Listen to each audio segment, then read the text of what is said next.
all the called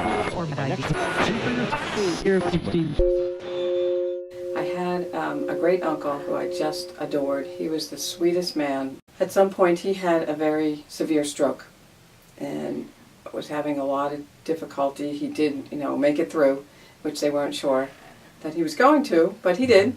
And then he went to rehab. And he lived in the Bronx, he lived in New York, and he, at that point, was retired, but had a part-time job. And he had to take the elevated train, he lived in the Bronx, and get to this job. And so, obviously, he was no longer able to do that. And he went to rehab, and I didn't see him for a while because he was in rehab.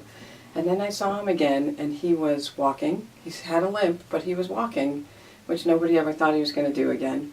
Because of who he was and because of the rehab that he was able to, with a limp and difficulty speaking, but he was still able to climb like 2 flights of stairs up to the elevated train and go to his part-time job and be fairly functional again, which I was grateful and amazed and truly impressed by what they were able to do with him. And that's why I decided to be a physical therapist in like 10th, 11th grade.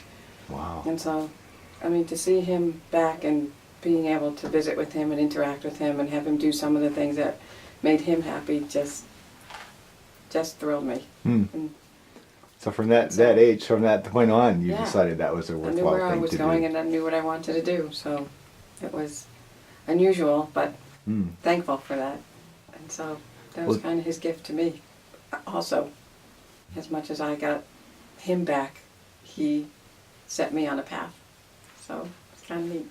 And that's been your path since then. And you've been a physical therapist for a long time. Yeah. For your whole life, years. Basically, since then. Yeah, pretty much. Yeah. Because that's when I started volunteering and to find out more about physical therapy. So it was like in 10th grade I started volunteering in different physical therapy sites and clinics and in hospitals, and to find out more about it and just make sure that's what I really wanted to do, and it was.